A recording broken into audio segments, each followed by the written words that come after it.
শুভ দুপুর বন্ধুরা, শুভ দুপুরবেলা।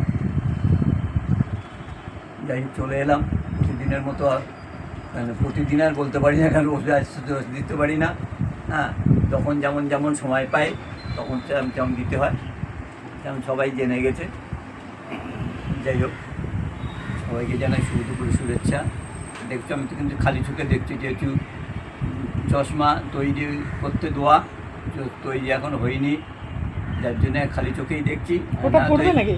হ্যাঁ, এই চোখে দেখতে অর্ধেক দেখতে পাবো না, দরকার নেই। হ্যাঁ, এটা অর্ধেক দেখতে পাবো না, সব অন্ধকার দেখে। আমি কালো চশমা পড়তে অভ্যস্ত না, পড়তে বাধ্য হয়েছিলাম। বাইরে গেলে বলে দিয়েছে এই রোদ্দুরে যেতে গেলে ও চশমা যদি যতদিন না হবে কালো চশমা পড়বেন। আর আমার যে নিজস্ব চশমা সেটা চোখ দেওয়াই যায় না, যেটা আমি এতদিন ধরে পড়েছি, সেটা দিলে সব ঝাপসা ঝাপসা লাগে, উঁচু নিচু লাগে। কী আর করা যাবে? তা বাইরে যেটুকখানি যেতে হয় ওই কালো চশমাটা পড়ে যাই, আর না তো ঘরের মধ্যেই থাকি। আর দুপুরের মেনুতে কী আছে? আজকে আছে ভাত আছে, ডাল আছে, সঙ্গে লেবু আছে। আজ আর গন্ধরাজ লেবু জুটিনি। আজ ওই যে কী লেবু বলে, এটা গন্ধরাজ লেবু। এটা গন্ধরাজ লেবু? হ্যাঁ, যখন ই করবে তখন বুঝতে পারবে। ওকে, এটা মাঝখান থেকে কাটা। যাই হোক, হ্যাঁ, এটা ওই যে চিচিঙ্গে ভাজা আছে, মাছের ঝোল আর রুই মাছের ঝোল, আর আছে আমের চাটনি। আর আমের চাটনি আমাদের করা থাকে, তার থেকে নিয়ে খাওয়া হয়। এই হচ্ছে কথা। মানে প্রতিদিন তো আমের চাটনি হয় না, করা থাকে, তার থেকে নিয়ে খাওয়া হয়। আর আজকে যেহেতু আমার ক্যামেরাম্যান এসে গেছে, ক্যামেরাম্যান ছবি তুলে দিচ্ছে, সবাই তো জেনে গেছে।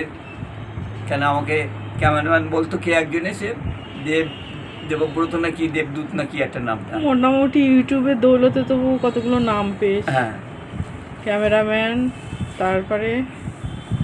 আর আমি যখন লাইভে আসতে চেষ্টা করছি তখন বিরাজের ওখানে, তখন রাত্রিবেলা।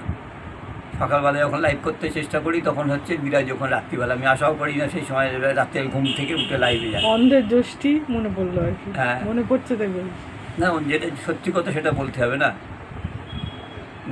হাত ধরে ধরে কত কোনো দিন গালের মধ্যে খাইয়ে দিল মেখে টেকে, অন্ধের যষ্টি ছেড়া কি।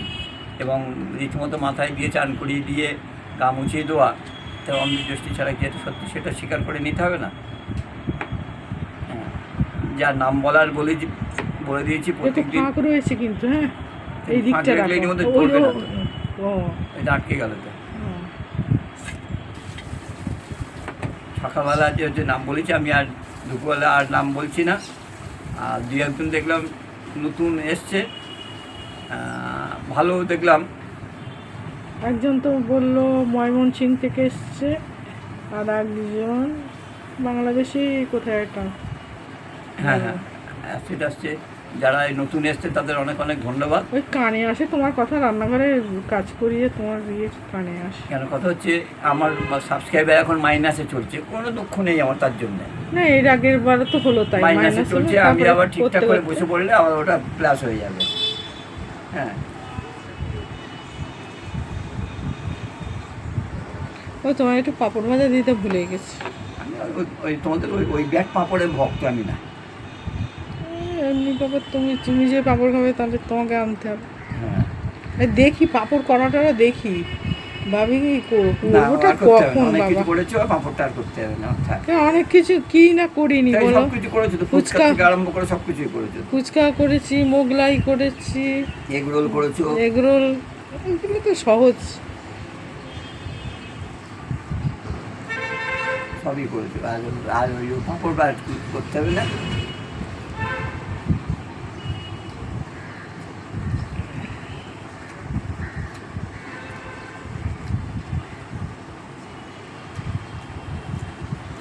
মানে এটা কি হয়েছে নাকি বুঝি না, কোনো সময় দেখি খুব নোনতা লাগে, কোনো সময় দেখি আর নুন। এখন কিরম লাগছে? এখন নোনতা মনে হয়। ডালটা নোনতাই করছে, কারণ ছেলেরা খাবে, ও, ওরা মিষ্টি খায় না। আমার তো সবার দিকে দেখতে হবে। বেশি লেবু ফেবু মেখো না, দেখছো চোখটা। পুরি কাঁচি তো দেয়নি, তাহলেও তো টকটা না খাই ভালো। তাও তো ঠিক কথা, যেহেতু খেয়ে নেওয়ার পরে তখন মনে হলো। তাও আবার ডাক্তার বললো সাবধানে থাকবেন, সমাজপত্র চেক করে যাবেন। ঠিকই তো বলেছে। ওই ঝড়টা উঠলে তোমার তো আবার রোগ আছে, জানলার সামনে মুখ বাড়িয়ে বসে থাকা, হ্যাঁ ওইসবগুলো করতে যেও না। হ্যাঁ থাকতে পারবে চশমা পরে। হুম, আর তবুও তুমি যাবে, চশমা পরে যাবে। কি করি বলুন তো মশাই, সারাটা জীবন যে কাজটা করলাম বুদ্ধি বয়সে, এটা খারাপ তো কিছু না, এটা বাইরের হাওয়া খাওয়া।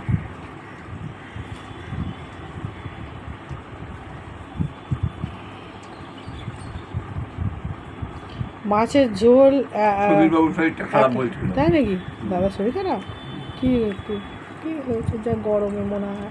গরমে হয়েছে, হ্যাঁ। বলতে বয়স হয়েছে তো শরীরটা খারাপ, আর ভালো থাকতুন আর কি আপনাকে হ্যাঁ। এত দূর থেকে আমরা কি বলতে তাই পারি। তো, খারাপ লাগলো শুনে, তুমি বললে তো হুট করে হুম। দাদা বলে ডেকেছি। দাদা সুস্থ হয়ে যাবেন তাড়াতাড়ি। এই আপনারা অসুস্থ হলে না ঘরের আর লোকের খুব বিরাট টেনশন হয়। এই মাহিম টাইম এত সুন্দর লেখে প্রমিত বিশ্বাস বা যত আছে, আমাকে এত সুন্দর করে এরা ভালোবাসা দেয়। তবে এখন একটা জিনিস তুমি খেয়াল করছো, ব্যাটম্যান কিন্তু কম আসছে। ব্যাটম্যান কম আছে। হ্যাঁ, এটা তুমি খেয়াল করছো কিনা জানি না। হ্যাঁ করেছি, সব Batman এখন কম গুডম্যানরাই আসে। আসে। হ্যাঁ মানে এত অতিষ্ঠ হয়ে গেছিলে তুমি। হ্যাঁ ভালো, এখন এখন যারা যা আসে আসে একদম একদম সব gentleman। Good boy. ভালো লাগে ওই সব বাজে বাজে কমেন্ট করলে, খুব বাজে লাগে। কারণ ব্যাপারটা হচ্ছে আমরা তো অভ্যস্ত না না এইসব বাজে বাজে কথা শোনা। আমার নিজেরই খারাপ লাগতো যে কেন তোমাকে ইউটিউবে বললাম যে করো। পর্ণব যখন বলছিল হুম, যে আপনার সঙ্গে 2 বছর প্রায় হলো আলাপ হয়েছে, নাম দেখতে পেলে খারাপ লাগে। দেখো মানে কতটা নিজের করলে। নিজের করে ঋত্বিকা, হ্যাঁ দেখি সত্যি কথা। ঋত্বিকা আমার বিরাজ, পর্ণব, আমাদের কবিতা যে দেবনাথ। কদিন না, যে কটা দিন আমরা আছি, তোমরা এইভাবে একটু ভালোবাসা দিয়ে যাও। দেখো মানুষ তো সারা দিদুন জীবন কেমন আছে, থাকে না। জেঠু জেঠিমা হ্যাঁ কেমন হ্যাঁ, আছে, আমি শুনতে পাই, বলে একজন আছে। আমি শুনতে পাই। মানে এই এতটা একজন ভালোবাসা বলছিল পাবো। যে আপনাকে লাইফ থেকে ঝরিয়ে দিতে হচ্ছে না, চোখের পানি বেরিয়ে যাচ্ছে। বাংলাদেশে হ্যাঁ, ময়মনসিংহে বাড়ি, ভালো। ওর নিজেরই খারাপ লাগছিল।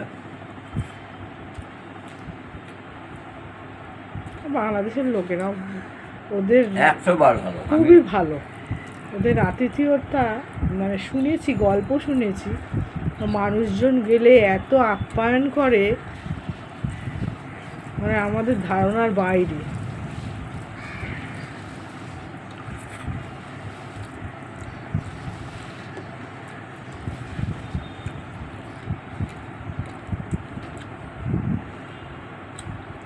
সুকান্ত মনে হয় যেন ওদের নিজেদের ঘরের কেউ। আমি এমন করে বলেছেন না, মেঘালি যখন কথা বলে হ্যাঁ হ্যাঁ, বা বিরাজ যখন কথা বলে, মনে হয় আমার নিজের কেউ।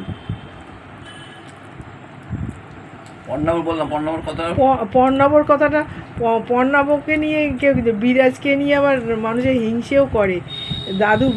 দাদু কি শুধু বিরাজই করে, দাদু পর্ণবর নামও করে। যে কজন আসে দাদুর সঙ্গে, যার সঙ্গে মানে হয়েছে এতদিন ধরে, ঋত্বিকাও তো করো, ঋত্বিকাও হিংসে করে না, গিয়ে করছে কাকে? বিরাজকে, বিরাজের পরে হিংসে। যার কাছে কথাদের নাম যেমন পিতা পিতা পিতা হ্যাঁ, পিতা দাদু কে হয় বলে আমার নাতনি হয়। হ্যাঁ, ঘটনা কি, এটা তোমার পিতা অঞ্জলি, ঋত্বিকা, কবিতা আমার বোনের মতন, শ্রীপর্ণা আমার বোনের মতন। এখন অনেকেই আসে না, বাপ্পার ওখান থেকে তিলোত্তম রায় বলে একজন আসতেন, শরীরটা খারাপ উনি বোধ আর আসেন না। আমি না আমি মনে কেমন একদম রেগুলার, আমি রাত্রিরে লাইভ করতাম, মনে লাস্ট পর্যন্ত থাকতেন। 9-10 অব্দি করো, 10 করে। হ্যাঁ, যাই হোক বন্ধ করে দাও আজকের মতন, শেষ করি। আর যদি আবার পারি, সময় সুযোগ হয় নিশ্চয়ই আসবে, যখন সময় সুযোগ হবে আমরা 100 বার চেষ্টা করবো আসতে, কারণ আমারও ভালো লাগে সবার সঙ্গে একটু থাকতে।